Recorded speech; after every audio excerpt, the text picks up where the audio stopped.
Hello प्यारे बच्चों, welcome all. सबका बहुत बहुत स्वागत है आपके चैनल स्टडी आस्क पर। तो स्टडी एंड आस्क पर आज हम डिस्कस करने वाले हैं question number 3 and question number 4 exercise 1.1 में क्लास 10th के लिए, ठीक है। और इससे पहले हम फर्स्ट और सेकंड कर चुके हैं, आपको उसमें कोई डाउट नहीं आया होगा आई होप। और आपका एक होमवर्क भी रहने वाला है आज। क्वेश्चन नंबर 5 आप होमवर्क में रखोगे। मैंने आपको अपने व्हाट्सएप नंबर दे रखे हैं बेटा।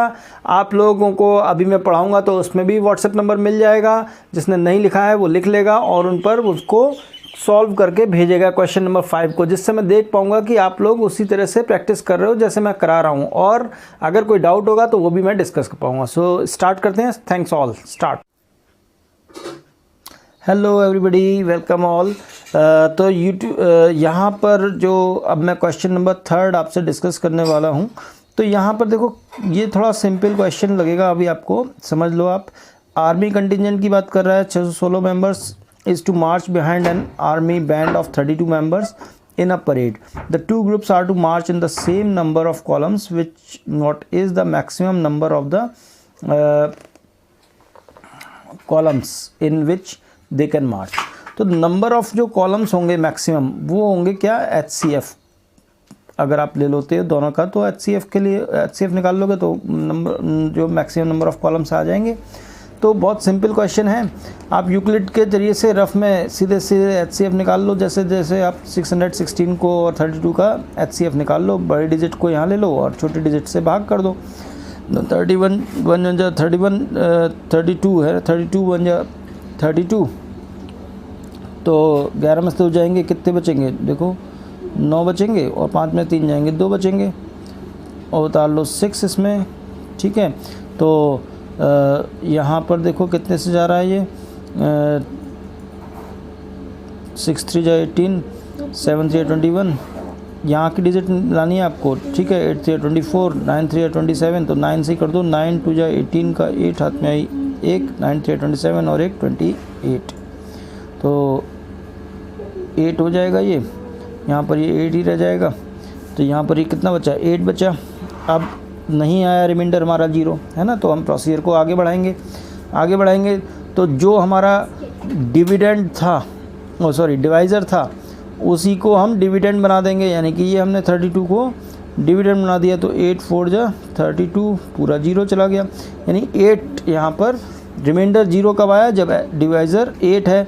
तो यानी कि HCF इज़ इक्वल टू क्या हो जाएगा हमारे पास 8, इसलिए 8 कॉलम्स की इसका आंसर आ जाएगा, ठीक है। कॉलम्स की स्पेलिंग थोड़ी सही कर लो, COLUMNS, ठीक है, कॉलम्स। यहाँ तक के पॉइंट्स तो आप लोगों को ईज़िली, ये 3rd क्वेश्चन तो बहुत इजी है, इसको आप इतना भी लिख के आ जाओगे तो भी कवर हो जाएगा। थोड़ा सा इतना ही तो लिखना, maximum number of columns is equal to HCF of the, और HCF जो आ जाएगा यहाँ पर रफ में इस तरह से कर लो। इसके चाहो तो स्टेप्स बता सकते हो आप इसको लिखने से पहले कि 616 इज इक्वल टू कितना है। 616 को 32 इंटू कितना 19 से करा था, रिमाइंडर कितना आया था हमारे पास में 29, रिमाइंडर हमारे पास में कितना आ रहा था, 8 आ रहा था। उसके बाद में हमने 32 को डिविडेंड ले लिया, और इसके केस में डिवाइज़र हमने कितना ले लिया, 8 ले लिया, और कोशेंट हमने कितना ले लिया, 4 ले लिया, और रिमाइंडर हमारे पास 0 आ गया। इसलिए HCF इज़ इक्वल टू 8, ठीक है। ऐसे भी लिख सकते हो। तो लिखने की ये तरीका आप अप्लाई कर सकते हो, कोई इशू नहीं है। बहुत इजी क्वेश्चन था। नेक्स्ट क्वेश्चन को हम डिस्कस करते हैं अभी। नेक्स्ट क्वेश्चन जो हमारा है वो थोड़ा सा आपको समझना होगा, ध्यान से मेरे साथ में, ज़्यादा अच्छे से डिस्कस करना पड़ेगा इसको हमारे को, क्योंकि इसमें थोड़ा दिमाग आपको लगाना पड़ेगा। क्या कह रहा है, यूज़ यूक्लिड्स डिवीज़न लेमा। देखो पहले बुक में से भी देख लो, यही क्वेश्चन मैंने बुक में से उतार इसलिए दिया था जिससे कि आपको समझा सकूँ अच्छे से। Use Euclid's division lemma to show that the square of any positive integer is either of the form 3m और 3m + 1 for some integer small m। यहाँ हिंट भी दे रहा है आपको, let x be any positive integer then it is of the form 3q 3q + 1 3q + 2। तो अब ये क्यों दे रहा है 3q + 1 3q + 2 दे रहा है, ये आप सोचो। 4q क्यों नहीं दे रहा, 4q + 1 क्यों नहीं दे रहा, तो ये सोचा आपने क्यों? क्योंकि यहाँ पे क्वेश्चन में आपको 3m+1 दे रहा है ये, तो इसको हम क्वेश्चन के अकॉर्डिंग लेके चलेंगे, बड़े आराम से हमारा ये सॉल्यूशन हमें मिल जाएगा। यहाँ पर हम शो करेंगे अपना रफ वर्क और इसको हम आगे बढ़ेंगे। तो देखो, late a be a positive integer। a मैंने मान लिया कि कोई पॉजिटिव इंटीजर है, तो अप्लाई कर दो क्या, Euclid's division lemma on a। तो a इज इक्वल टू क्या आ जाएगा, b q plus small r. ये तो आपको यहाँ तक समझ में आ ही गया होगा बड़े आराम से, इसमें मेरे को लगता नहीं है किसी को कोई डाउट रहा होगा। पीछे के वीडियोस अगर सबने देखे हैं तो, अगर आपने नहीं देखे हैं तो डिस्क्रिप्शन में लिंक है, बड़े आराम से देखो। अब यहाँ हमें एक बात समझनी है हमारे को कि अगर हम b की जो वैल्यू है, b क्या है, b क्या था हमारा, डिवाइज़र था, ये याद रखना, डिवाइज़र है ना b की वैल्यू अगर हम ये कहते हैं if b is equal to 3, बस इतना ध्यान रखो। अगर मैं कहूँ कि b 3 ले लिया मैंने, क्यों ले लिया 3, ये बात आप ध्यान रखना, क्योंकि क्वेश्चन ने आपको फॉर्म जो दिया है वो क्या दिया है, 3m दिया है, 3m+1 दिया है। अगर क्वेश्चन आपको 6m देता तो मैं यहाँ पर b को 6 लेके चलता, ये बात थोड़ा सा ध्यान रखना सब लोग, ठीक है। तो मैंने b को यहाँ पर 3 ले लिया। अब मैंने b को 3 ले लिया, तो जो रिमाइंडर हो सकता है हमारे पास में वो क्या क्या हो सकता है, 0 हो सकता है, 1 हो सकता है और 2 हो सकता है, ठीक है। तो रिमाइंडर क्या हो सकता है, 0, 1 और 2 हो सकता है। So a is equal to 3q। अगर हम देखें तो a की वैल्यू 3q हो सकती है, 3q+1 हो सकती है, 3q+2 हो सकती है। 3 वैल्यूज़ हमें को मिल जाएंगी a की। यहाँ तक का बात आपको समझ में आ गई होगी बड़े आराम से। अब हमारे पास a की 3 वैल्यूज़ आ रही हैं, तो when a is equal to 3q, ठीक है, a की वैल्यू हमने 3q मान ली। तो अब यहाँ तक हमें कोई आई होप किसी को कोई दिक्कत नहीं हुई होगी, बड़े आराम से समझ में आ गया होगा यहाँ तक का। a की वैल्यू हमने 3q मान ली। अब हम एक बात कर रहे हैं, a का अगर हम होल स्क्वायर ले लें तो हमको क्या करना पड़ेगा, 3q का भी होल स्क्वायर कर देना पड़ेगा। दोनों तरफ कर दिया, लेफ्ट हैंड साइड में भी कर दिया, राइट हैंड साइड में भी कर दिया। आप इसको लिख सकते हो ब्रैकेट में, स्क्वायरिंग बोथ द साइड्स, दोनों साइड्स का स्क्वायर किया है मैंने। तो जितना इधर किया है उतना इधर भी किया है, इसलिए कोई मैंने गलती नहीं करी किसी तरह का, किसी के साथ कोई भेदभाव नहीं किया, कोई डिस्टिंक्शन नहीं किया। Means both LHS and RHS are given the same values, तो उसके केस में स्क्वायर लिया गया है। तो अगर हम इसको ओपन करते हैं तो क्या आता है, a का square into is equal to 9q square, इसमें खुल जाएगा ये। आपको सिंपली यही करना है, a का स्क्वायर को आपने फाइंड करा, तो a का स्क्वायर की वैल्यू हमारे पास क्या आ गई, is equal to 9q square आ गई। यानी कि अगर मैं चाहूँ तो इसको 3 × 3q स्क्वायर लिख सकता हूँ। अब ये बात आपको थोड़ा समझनी पड़ेगी मेरे साथ। अगर 3 3 × 9 करूँ q स्क्वायर, तो वैल्यू तो यही आ जाएगी ना। तो 3q स्क्वायर मैंने इसको लिख लिया। अब एक बात ध्यान से समझो आप मेरी, q क्या है, q क्या है, क्वोशंट है, जो कि हमने यहाँ पर जो q की वैल्यू मानी हुई है, जो कि अपने आप में क्या होता है, is equal to what, integer. खुद में क्या है, ये एक इंटीजर ही तो है। तो इंटीजर होने से क्या है कि अगर मैं आपसे कहूँ कि 3q स्क्वायर की वैल्यू फाइंड करो, और आपको q की वैल्यू मैं दे दूँ 1 2 3 कुछ भी दे दूँ, तो आप पुट करते जाओगे इसमें वैल्यू, और कोई भी वैल्यू आप निकाल के दे दोगे। मान लो 1 दे दी तो आप कहोगे 1 का स्क्वायर 1 और 2 3 इज 3 आ जाएगी। तो what ever the value comes, जो भी वैल्यू आप निकालोगे that will be the integer in itself. तो ये है कुल मिलाकर के अपने आप में क्या होगी, एक इंटीजर ही बनाएगा। इसकी कोई भी वैल्यू हम बनाएंगे ये एक इंटीजर बनेगा। और अगर मैं उस इंटीजर को थोड़ी देर के लिए, मैं आपको एक एग्जांपल दे रहा हूँ। अगर मैं थोड़ी देर के लिए उसको m से डिनोट कर दूँ, मैंने कहा उसकी कोई भी वैल्यू जो भी आ रही है उसको मैंने m से डिनोट कर दिया है, इंटीजर को मैंने कह दिया वो m है, m मैंने उसका नाम रख दिया है, कोई अंतर नहीं है। अगर आप n p q कुछ भी n p s a b c कुछ भी रखना चाहो रख सकते थे, बट यहाँ क्वेश्चन ने आपको m दिया है ना, इसलिए मैंने m ले लिया। तो अगर मैंने इसको m ले लिया तो यहाँ पर इस पे अब अगर हम वापस आएँ तो यहाँ पर अगर आप ध्यान दो तो 3q² की जो वैल्यू हमने निकाली वो कितनी निकाली, m निकाली, तो मैंने 3q² को 3m लिख दिया यहाँ पर। तो a का स्क्वायर जो है वो क्या हो गया, 3m हो गया। तो यहाँ पर हम लिख सकते हैं क्या, टेकिंग 3q² = m, इसको हमने m ले लिया। तो यानी कि अगर हमने पॉजिटिव इंटीजर जो कि हमें शुरू में दिया गया है, देखो पॉजिटिव इंटीजर है, उसका हमने क्या लिया, स्क्वायर लिया, तो उसकी एक वैल्यू क्या आ रही है, 3m आ रही है, जो कि क्वेश्चन हमसे डिमांड कर रहा था, उसके अकॉर्डिंग हमने इसको निकाल दिया। अब हम दूसरा केस लेते हैं। अगर हमने कहा कि व्हेन, इसके केस में अगर हमने इस बात को कहा कि व्हेन a =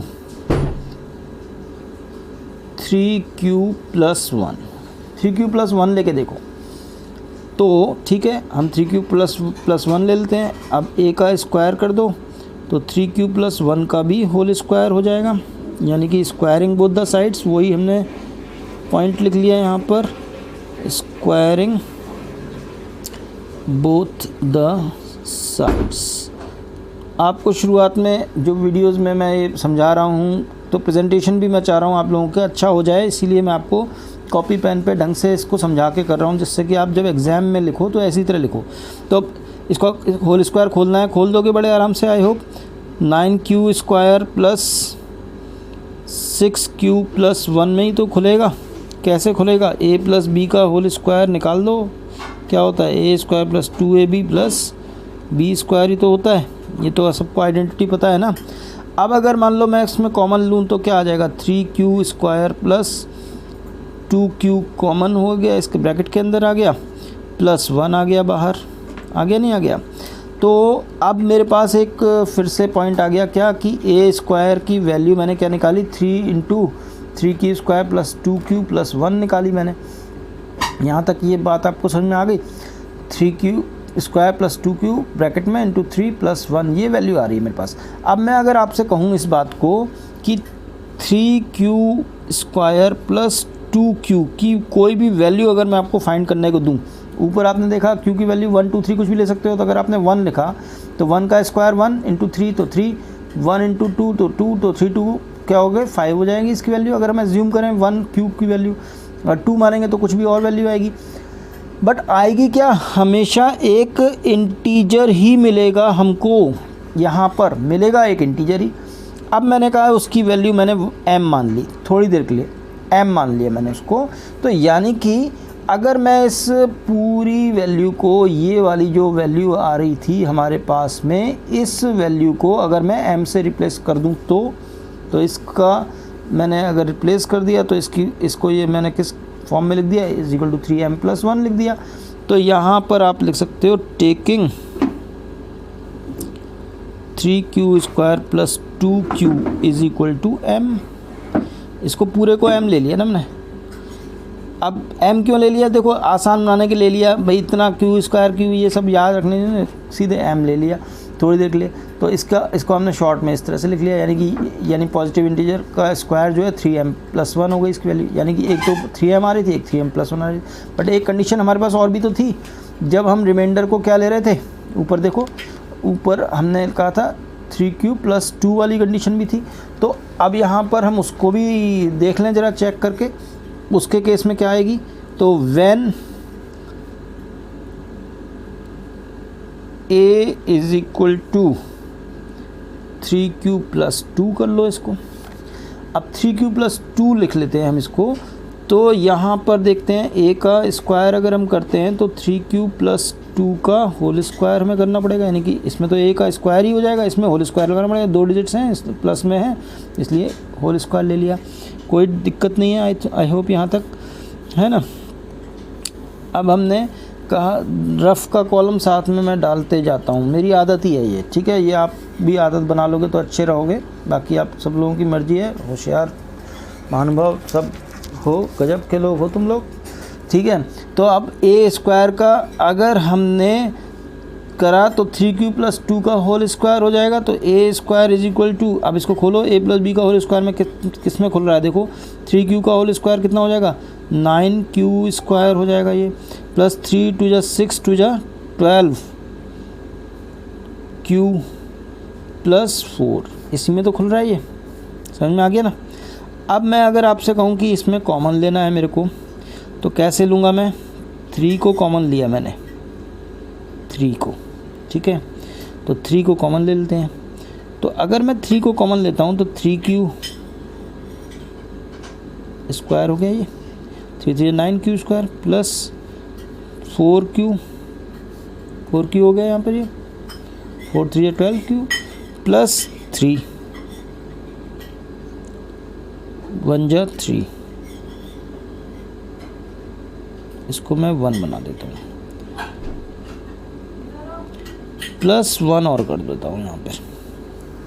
देखो एक बात ध्यान रखना, इसको मैंने इसलिए प्लस 1 लगा दिया क्योंकि मुझे 4 को कॉमन लेना था। अब इसमें प्लस 4 में से 3 कॉमन कैसे लूँ, 4 में से 3 कॉमन लेने का एक ही तरीका है कि ब्रैकेट में मैंने यहाँ पर इसकी वैल्यू 1 कर दी, तो अगर मैं इसको खोलता हूँ तो 4 3 12 हो जाएगा, q हो जाएगा ये, और 3 × 1 क्या हो जाएगा, 1 हो जाएगा, 3 1 3 हो जाएगा, प्लस 1 हो जाएगा।